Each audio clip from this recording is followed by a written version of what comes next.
ಬೆಳಗಾವಿಯಲ್ಲಿ ಕನ್ನಡದ ಕಂಡಕ್ಟರ್ ಮೇಲೆ ಆದಂತ ದೌರ್ಜನ್ಯ, ಗುಂಡಾಗಿರಿ, ಹಲ್ಲೆ ಪ್ರಕರಣವನ್ನ ನಾನು ಖಂಡಿಸ್ತೀನಿ. ಯಾವ ಕರ್ನಾಟಕದ ನೆಲದಲ್ಲಿ ಕನ್ನಡ ಮಾತಾಡುವಂತ ಒಬ್ಬ ಸರ್ಕಾರಿಯ ನೌಕರಿ ಮಾಡುವಂತವರಿಗೆ ಕನ್ನಡದಲ್ಲಿ ಮಾತಾಡಿದ್ದಕ್ಕೆ ಮರಾಠಿಯಲ್ಲಿ ಮಾತಾಡಿ ಅಂತ ಹೇಳಿ ಅವ್ರ ಮೇಲೆ ಗುಂಡ ವರ್ತನೆಯನ್ನ ಮಾಡಿದಂತ ಗುಂಡಗಳನ್ನ, ಮರಾಠಿ MES ಗುಂಡಗಳನ್ನ ಯಾವ ಮುಲಾಜು ಕೊಡದೆ, ಯಾವ ಮುಲಾಜು ಇಲ್ಲದೆ ಅವ್ರ ಮೇಲೆ ಕ್ರಮ ಆಗ್ಬೇಕು. ಅವ್ರನ್ನೆಲ್ಲರನ್ನು ಗುಂಡ ಕಾಯ್ದೆ ಅಡಿಯಲ್ಲಿ ಬಂಧಿಸಿ ಜೈಲಿಗೆ ಹಟ್ಟುವ ಕೆಲಸ ಇಲ್ಲಿಯ ಜಿಲ್ಲಾಡಳಿತ ಮತ್ತು ಇಲ್ಲಿಯ ಪೊಲೀಸ್ ಅಧಿಕಾರಿಗಳು ಮಾಡಬೇಕಾಗತ್ತೆ.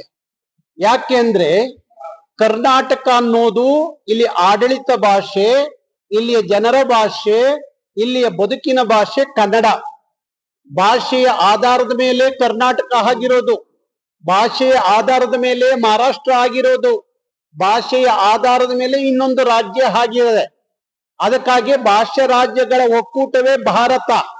ಅರಿವು ಇಲ್ಲದ ಇವತ್ತು MES ಪುಂಡ್ರು, ಬೆಳಗಾವಿಯ ಮರಾಠಿ ಪುಂಡ್ರು, ಅಲ್ಲಿ ಮಹಾರಾಷ್ಟ್ರದಲ್ಲಿ ಶಿವಸೈನ್ಯ ಗೂಂಡಾಗಳು, ಶಿವಸೈನ್ಯ ಅಂತ ಹೆಸರಿಟ್ಕೊಂಡು ಗುಂಡಾಗಿರಿ ಮಾಡ್ತಿರಲ್ಲ, ಇನ್ಮೇಲೆ ಶಿವಸೈನ್ಯ ಬಿಟ್ಬಿಡಿ. ಶಿವನ ಹೆಸರು ಯಾಕೆ ಹಾಳು ಮಾಡ್ತೀರಿ ನೀವು? ಗುಂಡಾ ಸೈನ್ಯ ಅಂತ ಇಟ್ಕೊಳ್ಳಿ. ಮಹಾರಾಷ್ಟ್ರದ ಶಿವಸೈನ್ಯ ಬೇಡ, ಇನ್ಮೇಲೆ ಗುಂಡಾ ಸೈನ್ಯ ಅಂತ ಇಟ್ಕೊಳ್ಳಿ. ಯಾಕೆ ಅಂದ್ರೆ ನೀವು ಒಂದು ಒಕ್ಕೂಟದ ಭಾರತವನ್ನು ಅರ್ಥ ಮಾಡ್ಕೊಂಡಿಲ್ಲ. ಒಂದು ಭಾರತದೊಳಗಡೆ ಕರ್ನಾಟಕ, ಮಹಾರಾಷ್ಟ್ರ, ಆ ಕನ್ನಡಿಗರು ಮರಾಠಿಗರ ಮಧ್ಯದಲ್ಲಿ ಒಳ್ಳೆ ಬಾಂಧವ್ಯವನ್ನ ಬೆಸಿಗೆ ಹಾಕ್ಬೇಕಾದ ನೀವು ಕನ್ನಡಿಗರು ಮರಾಠಿಗರ ಮಧ್ಯದಲ್ಲಿ ಬೆಂಕಿ ಹಚ್ಚಲಿಕ್ಕೆ ಹೊರಟಿದ್ದೀರಲ್ಲ. ನಿಮ್ದು ಯಾವ್ದ್ರಿ ಶಿವಸೈನ್ಯ? ಅಮಾಯಕ ಕಂಡಕ್ಟ್ರು, ಡ್ರೈವರ್ಗಳನ್ನ ನಿಲ್ಲಿಸಿ ಅವರ ಮುಖಕ್ಕೆ ಬಣ್ಣ ಬಳಿದು ಅವರಿಗೆ ಮಹಾರಾಷ್ಟ್ರಕ್ಕೆ ಜೈಕಾರ ಹಾಕ್ತಿರಲ್ಲ. ಮಹಾರಾಷ್ಟ್ರಕ್ಕೆ ಜೈಕಾರ ಹಾಕ್ಬೇಕಾದವರು ನೀವು ಮರಾಠಿಗರು. ನಿಮ್ಮ ರಾಜ್ಯಕ್ಕೆ ನೀವು ಜೈಕಾರ ಹಾಕಕ್ಕೆ ಯೋಗ್ಯತೆ ಇಲ್ದಲೆ ಕನ್ನಡದ ಡ್ರೈವರ್ ಚಾಲಕರ ಮೇಲೆ ಅವ್ರ ಕೈಲಿ ಜೈಕಾರ ಹಾಕಿಸ್ತಿರಲ್ಲ.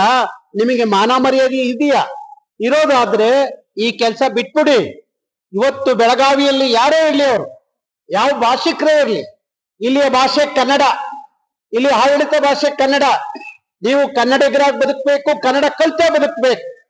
ಇಲ್ಲ ಯಾವುದೋ ಭಾಷೆ, ಯಾವುದೋ ಸಂಸ್ಕೃತಿ ಇಲ್ಲಿ ವೈಭವೀಕರಿಸ್ತೀವಿ, ಮೆರೆಸ್ತೀವಿ ಅನ್ನೋದಾದ್ರೆ ಕರ್ನಾಟಕ ರಕ್ಷಣಾ ವೇದಿಕೆ ಬಿಡಲ್ಲ.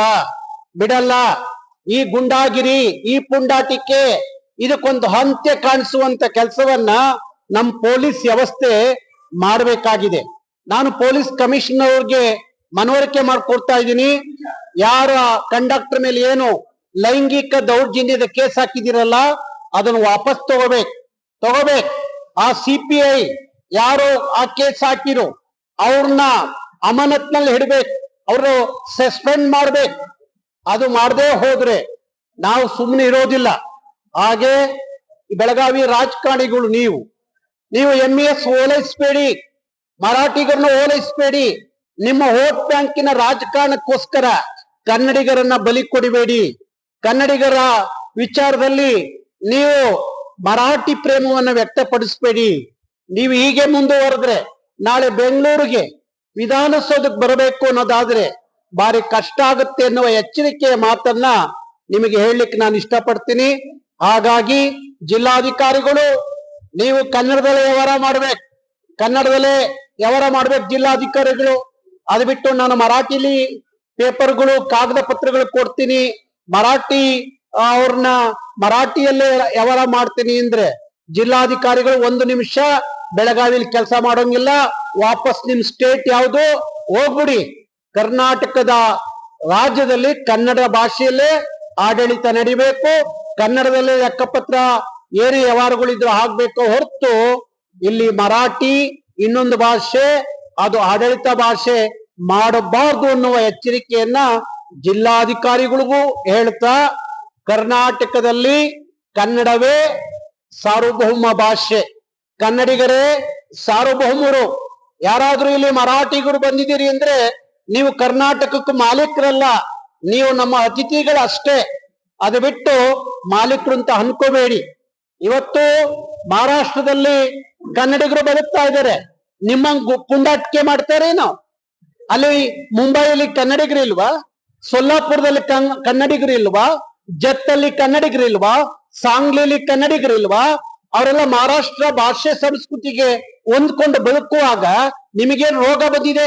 ಬೆಳಗಾವಿಲಿ ಕನ್ನಡ ಕಲ್ತು ಕನ್ನಡಿಗರಾಗಿ ಬದುಕೋಕೆ ಯಾಕಿಲ್ಲಿ ಮರಾಠಿ ಮಹಾರಾಷ್ಟ್ರ? ನಮ್ಮ ರಾಜ್ಯದಲ್ಲಿ ಊಟ ಮಾಡ್ತೀರಿ, ನಮ್ಮ ರಾಜ್ಯದಲ್ಲಿ ಆಸ್ತಿ ಮಾಡ್ತೀರಿ, ನಮ್ಮ ರಾಜ್ಯ ನಿಮ್ಗೆ ಬದುಕು ಕೊಟ್ಟಿದೆ. ಅದು ಬಿಟ್ಟು ಇಲ್ಲಿತ್ಕೊಂಡು ಮಹಾರಾಷ್ಟ್ರಕ್ಕೆ ಜೈ ಅಂತಿರಲ್ಲ, ಎಂತ ಮುಟ್ಟಾಳ್ರಿದ್ದೀರಿ ನೀವು? ಕರ್ನಾಟಕದ ಋಣ ತೀರಿಸ್ರಿ, ಕನ್ನಡಿಗರಾಗಿ ಬದುಕ್ರಿ, ಕನ್ನಡ ಕಲೀರಿ.